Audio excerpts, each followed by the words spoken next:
One of the most unusual cases which Sherlock Holmes was ever called upon to solve began in a small private school for boys in the north of Belgium.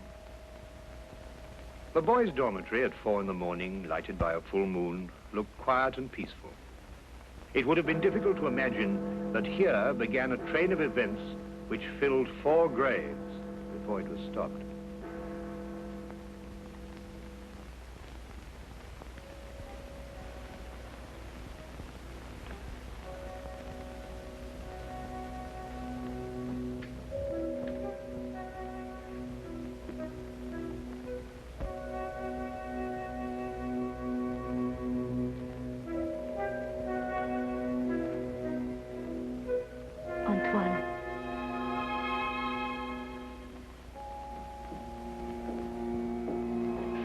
Antoine.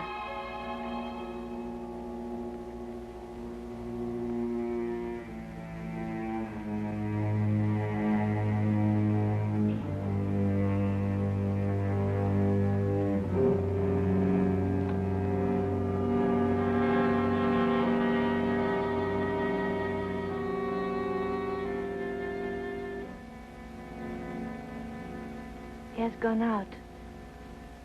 Didn't you try to stop him? I called his name. Either he did not hear or pretended not to. I was afraid to startle him.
This time, it's you.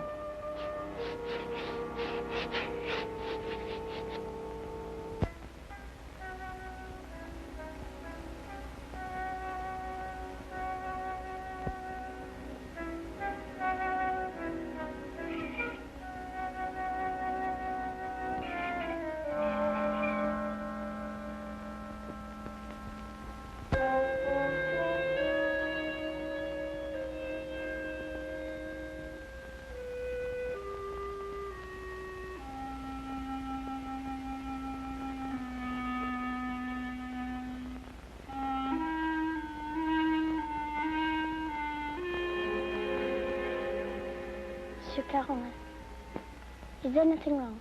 No. Nothing, Antoine. Go back to sleep. What are you going to do? The police? It will be the end of my career.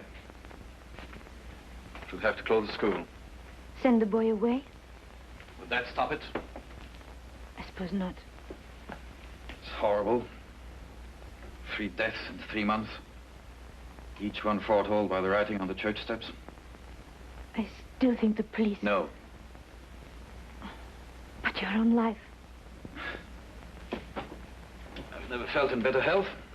And if I'm careful to keep out of drafts and avoid falling downstairs. How can you joke at a time like this? There's a man in London He's solved cases even more hopeless than this. Sherlock Holmes? You thought of him? Let me write to him. And ask him to do what?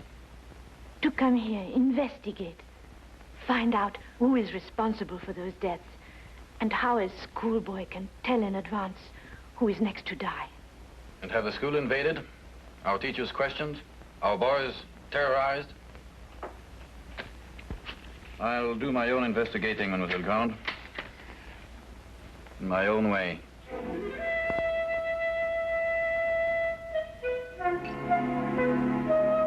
Some weeks later, a letter arrived at Baker Street.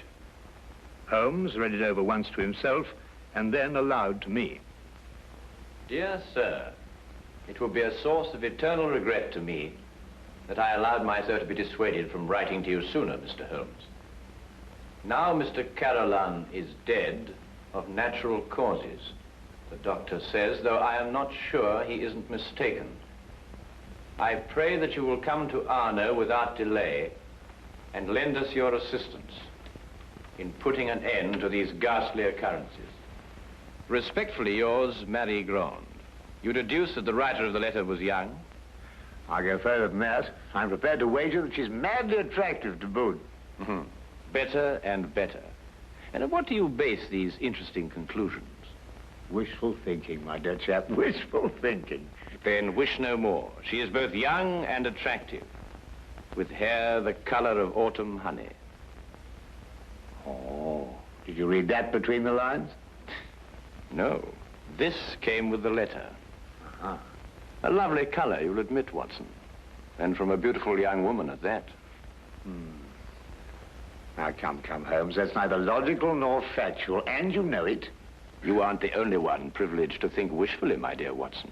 Bravo. So you're going to take the case? Yes, and if you pack for us both, I'll arrange for tickets. The boat train took us to Dover. By mid-morning the following day, Holmes and I were sitting in the headmaster's study at the Arno School in the presence of Mademoiselle Marion Crawford, who was indeed extremely attractive, with hair the exact shade of autumn honey. Then you're quite sure you've told me everything, Mademoiselle Crawford? That is only the matter of the old woman, but I don't think it's important. Well, let me be the judge of that, mademoiselle. Her name is Madame Soulet. She's a harmless, feeble-minded woman who sells charms and love philters for the ignorant. Some have called her a witch. I see. And what is her part in this affair? She admits she went to see those whose names were written on the church steps and offered to sell them some charms against the evil omen. That's most interesting. Did any of the other victims purchase these charms? I can only speak for Monsieur Carolin. He did not. And what about the others? Were they persons of wealth? No. Two were quite poor. The third one moderately well off. We have no really wealthy people here in Arno, Mr. Holmes. Except, of course, the Count de Passevant. You know the Count? No, indeed. I only happened to pass a carriage on the way boasting his coat of arms. However, I should like to have a word with this Madame Soulet, if that can be arranged. You have only to go to her house. It's on the edge of town, on the North Road.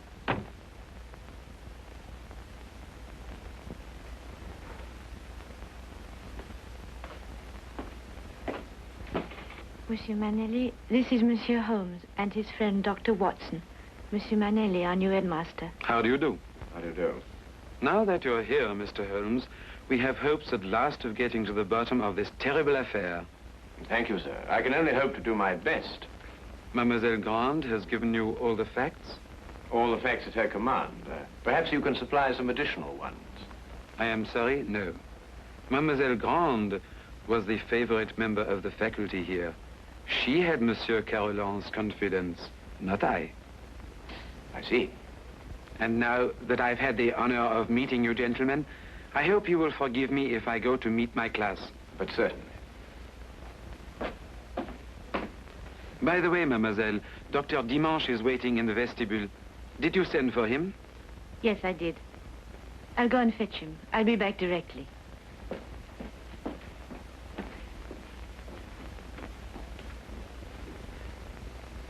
But the boy, Holmes, the boy, you hadn't asked to see the boy. The boy can wait, Watson.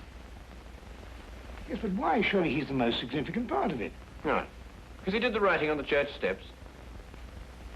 Why, yes.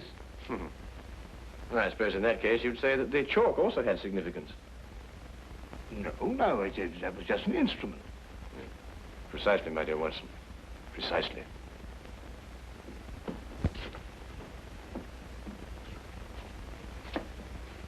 Mr. Holmes, this is Dr. Dimanche.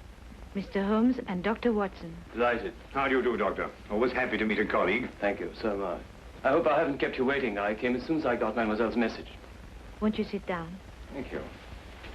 Mademoiselle Grant tells me that you're the physician who attended Monsieur Carolan shortly before he died. Yes. My last examination of him gave me no hint of what was coming. I see, and yet you're positive he died of natural causes. There's no doubt about it. I believe 3 other persons died recently in Arno, shortly after their names appeared on the church steps. Did you attend them also? Arno is a small town. I'm fortunate or unfortunate enough to be the only doctor here. Previous to your present fortune, or misfortune, you practiced in Paris, I understand. I see Mademoiselle Grant has briefed you well. I told nothing of your past, Doctor. Then how do you know? Well, you dress with the flair of a Parisian. If you've been living here any length of time, I should imagine you would have acquired a more homespun costume. I might have ordered these from Paris. On the income of a country physician. What do you think, Dr. Watson? Hardly likely, Holmes. Capital, Mr. Holmes. Your powers of deduction have not been overrated. But you didn't ask me here to discuss my clothes or my income. How can I help you? Dr. Dimanche, of what exactly did Monsieur Carolan die? Heart failure. Were you carried out to post-mortem? There's no need. The signs were obvious. I see. And you saw nothing suspicious, either in the case of Monsieur Carolan or of the other victims? Not one thing, Mr. Holmes. That's interesting. Perhaps you'd care to put forward a theory of your own as to the connection between the prophecies and the deaths. I have no theory. The explanation lies either in the most extraordinary combination of coincidences or in some sort of prevision on the part of the boy, Antoine. Do you believe in prevision or telepathy? Years ago, my professor at Salpêtrière did suggest there might be something in it. For myself, I don't know. I neither affirm nor deny. Then I believe you can tell me nothing more for the present, Dr. Dimanche. Don't hesitate to call on me again. No, I must go back to my surgery. I may have a patient waiting. You never can tell. I'll be here early tomorrow afternoon for the monthly examination, mademoiselle.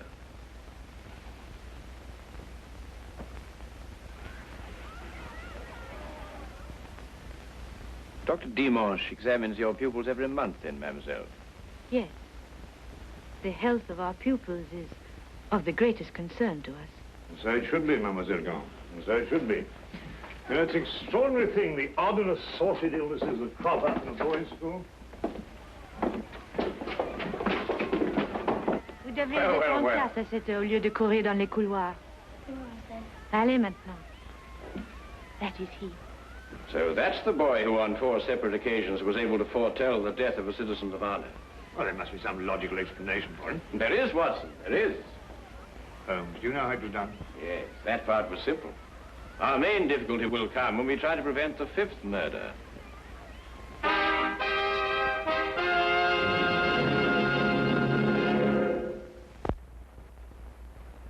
Turn to the case of the deadly prophecy. The church on whose steps the deadly prophecies were written stood less than 100 yards from the school. I had supposed that Holmes, with his usual attention to detail, would want to examine it thoroughly, but once again he surprised me. He did not stop.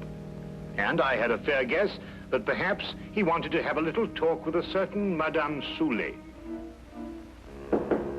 Come in. Madame Soulet? Come in, come in. I was expecting you. I thought you would be. Sit down. Thank you. Do you know why I've come to see you? For help, naturally. Score one to her, Holmes. Let's call it information. Trifling bits of information such as how came the boy by his deadly prophecies? Whose hand was it made them come true? Suppose we start with a bit even more trifling.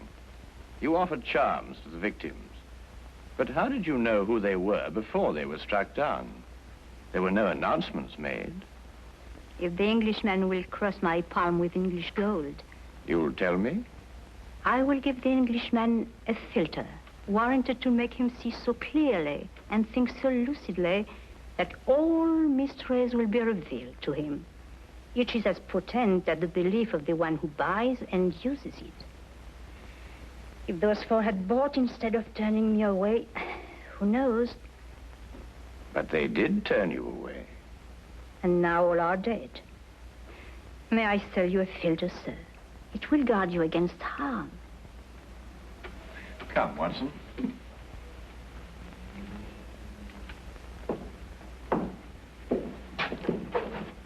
Good day, Madame Soulet. You are a wise man. You say little and listen well. Good day to you, sir.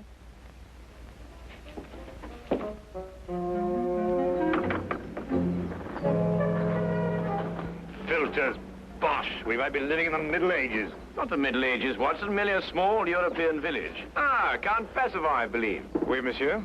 How do you know? I saw you in your carriage, sir. Ah, are you enjoying your stay in our village, Mr. Holmes? Do you know me, Count? I saw you from my carriage. Ah, bravo, Count. As you say in France, touché. May I introduce my very good friend, Dr. Watson? Enchanté, docteur. How do you do, sir? Have you formed any conclusions, Mr. Holmes, as to the names that were written on the church step? Well, at the moment, Count, I must confess that I am more interested in the names that were not written on the church step. Mine hasn't been written on it yet. And I don't believe it will be. Tell me, sir, you know this village. Have you any ideas? I am not superstitious, Dr. Watson. I do not believe that...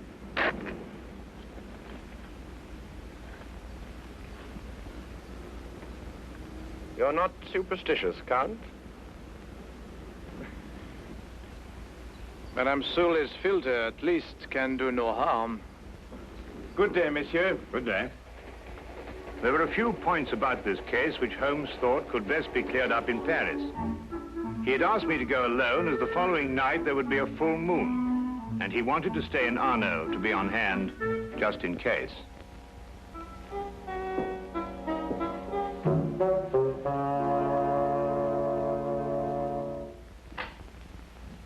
What is it? What's happened? Nothing at all, Antoine. You were walking in your sleep. Now, be a good boy and get back to bed. I can't. There's something I must do. Not tonight. Not tonight, Antoine. Yes, sir.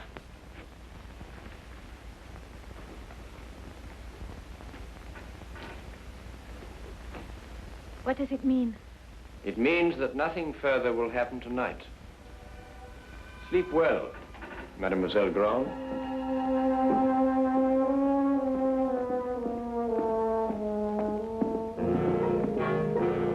The carriage came to fetch me at the station. Later, I found Holmes at the school. Well, you may go back to your class now, Antoine. Well, Watson, did you have a successful trip? Yes, you were right. Good. Mr. Holmes, was the boy able to tell you anything? No, but his silence was eloquent. Oh, by the way, I should like to have the use of the headmaster's study for a little gathering shortly before midnight. You name the murderer? No, he will name himself.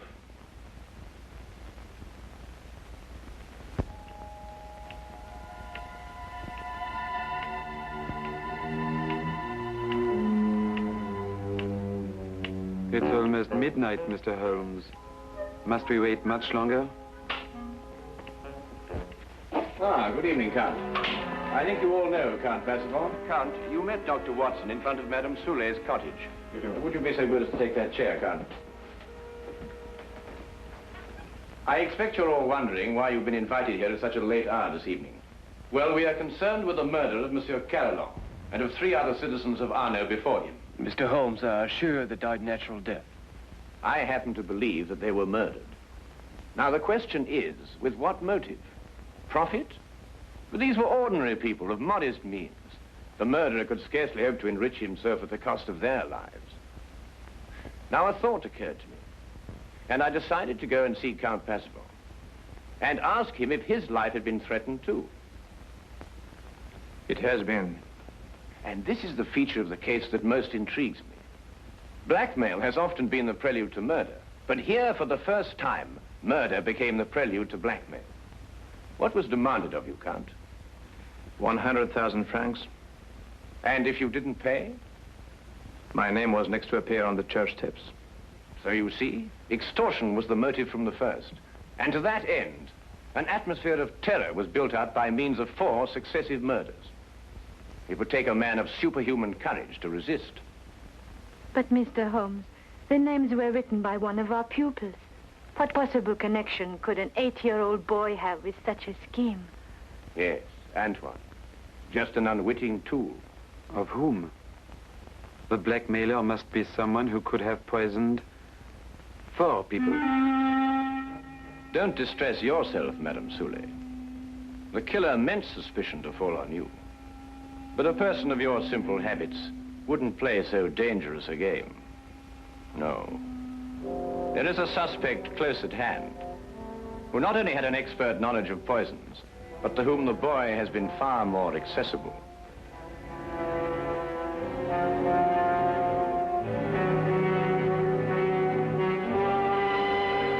Accessible regularly once a month. This suspect was once a pupil of Dr. Charcot, who lectured on hypnotism at Salpêtrière Hospital in Paris. It would have been as easy for him to send Antoine on his monthly errands as to wind up a mechanical toy. Dr. Watson. Yes? Yesterday in Paris, you made certain inquiries into the character and education of this suspect. What did you discover? I discovered that he was a spendthrift and a wastrel who had quit Paris in order to escape his creditors. It's a lie. Calm yourself, Dr. Dimanche. I, too, have dabbled in hypnotism. This morning, Antoine and I had a little talk. I suggested that he come down here at midnight and point out the person who instructed him to write on the church steps. The person he was instructed not to remember when out of the hypnotic trance. It lacks but 1 minute to 12 now.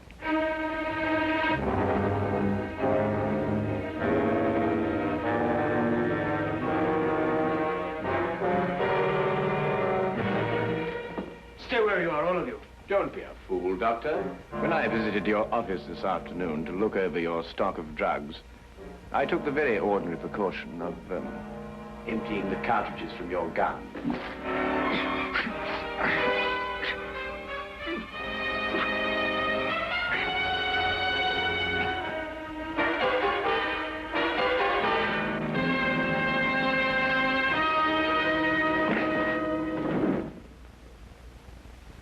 Should we wait for the boy to make the identification, Mr. Holmes? Mademoiselle, Mr. Holmes's deductions are always completely truthful and completely accurate.